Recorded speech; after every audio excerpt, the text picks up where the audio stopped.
Hey, what's up, Eric? This is a quick demo video for you for two sabers with one install, your one replicas SSLK and SSBK.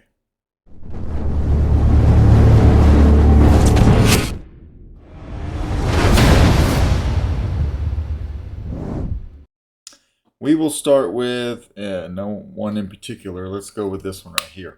Okay, I don't have the chassis in this right here. I have it out here separately because I wanted to talk about the sabers first.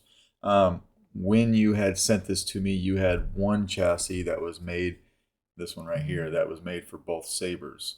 And then you wanted to be able to easily hot swap them, and it was my understanding that every time you did that, you'd have to take off the clamp cards on each, take out the plungers so that you can make sure that these tactile switches were aligned exactly right under the plungers, right, and then put the clamp back on. So I racked my brain a little bit trying to come up with something that would work. I first wanted to use the 3-trace PCBs. I have some right here. I tried to make a few different models, but they weren't working out the way that I had intended them to do. So I did drop that idea. I kept the plungers that were in here because they were modeled nicely. They worked well. The only problem was they're not on spring system, and there's no way to align them. So what I did was I came in here on each of these and I put a grub screw on each side. You've got one right here. I went inside that little square, and I went inside the square over on this side. And I did the same thing with this guy, right? I put one right here and I put one right here. One is to guide the chassis in. The other is to lock it down if you want to, though I'm not having any issue having to lock them down, but I wanted that option there just in case you wanted to do that. One screw has been put into the ID of the saber. So we're going to take the pommel off of here. I don't know if this is the one with the speaker because, yeah, this is the one. So we've got one speaker here that gets swapped out between the two sabers. You can take it out of the pommel if you like. It does pop out of here with some doing. Each of the pommels have a little spacer that came provided already. I left those in there, and you can swap this from pommel to pommel. If you didn't want to do that, the pommels are pretty much identical. You could just leave the speaker in here and just move the entire pommel to the other saber. All right, but we'll take that off for a second. It's going to be hard to see in there. Let me see if I can shine a light.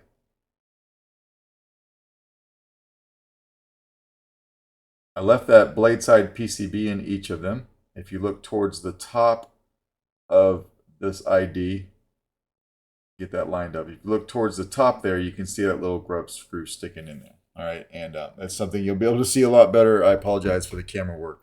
It could be a little weird to show stuff sometimes. But what I did on the chassis was I made this this groove right here. So this groove is made for that set screw to ride all the way along, and it makes sure that you line up these tactile switches exactly underneath the plungers where they need to go. The only thing that you need to remember when swapping chassis from saber to saber is since these plungers are not on any type of spring or anything, they're kind of gravity fed, you want to drop this control box down and have it facing down. That's the only thing you need to do. When you do that, they drop down, they touch the clamp card, they stay out of the way of the inner diameter of the saber, and you can slide your chassis, which I'll show you right now. All right, but this is the chassis that I came up with. Similar to the one that you had, I just kind of hid the wiring. I did close off this area behind the board so you didn't see anything going on back here, but you still got the exact same CFX board that you had before, access to your SD card. I didn't mess with any of the fonts or anything. The stock pogo pins for the speaker alignment, a removable battery setup, so this is kind of where you'll see the difference. So all the wiring hidden here and this. I did swap out the long pin system. So on your old chassis, you had this PCB with the long pins. I get very nervous using long pins. I hardly ever come across a situation where I feel like I need to use them. The only saber I feel like I've ever done that really needed long pins was the KR Sabers Race Scavenger. I think it was made specifically for that, and if you try to use short pins, it's not going to work. But other than that, of all the sabers I've ever done, I can't recall another saber where I had to use long pins. I prefer to use these short pins. When you look at the chassis from the side, they barely stick out. So when they get pressed up against that blade side PCB, they go and they press on their springs and they're good to go. There's no way for these to get damaged if you take a little bit of care, where something like this could get damaged because they're sticking way out. All right, so changed it to a short pin, elongated the chassis just a hair to make up for that difference, and that's what we've got here. No kill switch on this because it's a CFX and it has deep sleep. All right, so spring side for the negative side of your battery. We've got that battery in there, and now we're not going to hear anything obviously because we don't have any speaker hooked up. But remember what I said, take that clamp card, face it down. That way gravity drops those plungers down, and we're going to put our chassis in. If you don't have the chassis in right, it's only going to go in about that far. When you turn it where that set screw finds that groove, and it's going to go in all the way just like that. All right, and then we can come over here and we can screw our pummel on. Screw it down all the way. Come over here and hit power. Now we've aligned those plungers to those switches and we didn't even have to take anything off. So auxiliary up here.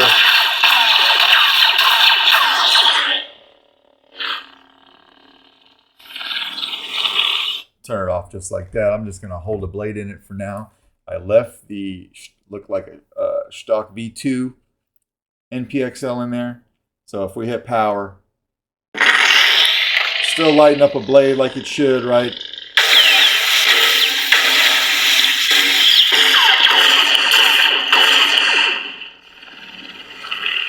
Turn it off just like that. And that's how that works. So now when we want to take it back out, we'll just take this pummel off. I always get afraid of dropping it. But you got that pummel with the speaker we'll put off to the side. Now again, when taking out the chassis, you need to remember to take the switch box and have it facing down. All right, and then just go like this and pull it out just like that. This Saber's ID, or the inner diameter of this particular Saber, is a little bit smoother than the other one. I tried to go through the other one and clean it up as much as I could with a file. It's a lot better. There was areas of it where it was scratching up my chassis. So I went in, I cleaned it as best I could. That's why I ended up having to sand my chassis to get the scratches out of it, and then I did a finish to where I make it look smooth again. So that's this Saber. We took it out of here. It's working fine. We can move on to this one. All right, so we'll take the pummel off of this one too. Now you can take that speaker pod out of the other one and put it into this one, but for this demo, I'm going to show you that you can just use either one. So this is the empty one. We're going to put it off to the side. You've got the same switch set up here. Everything's the same grub screws, same thing. These are exactly the same, as you know, because you had a chassis before that got swapped between the two. They just, on the outside, look different. All right, so before we put the chassis in, we're going to want to take that clamp card, flip it down to the bottom, take our chassis here, put it in. Remember, if we're not lined up properly, just turn it until it finds that grub screw, and then just slide it in. This one's a little bit tighter than the other one, and that's okay. All right, so we got that all the way in. We're going to take that pummel that we used for the first Saber that's got the speaker in it. We'll just go ahead and lock it down now. Lock it all the way down, hit power. Now these plungers are aligned and you didn't have to take anything off. All right. Auxiliaries up here.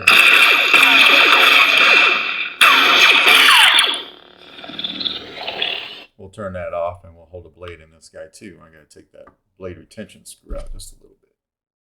All right. We'll take that blade retention screw out a little bit. Put a blade in here. I'm just going to hold it for now just to show you that it fires up. And it fires up a blade just fine. All right, so we'll turn that off. Whoops, turn it off. Let me do that again. I was holding the blade. I'll turn it on. Turn it off. It works just fine. All right, so we'll do it again. Power.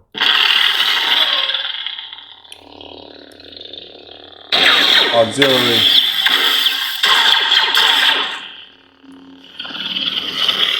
And we'll turn the blade off like that. All right, so when you're done with this, you can, again, take the pummel off.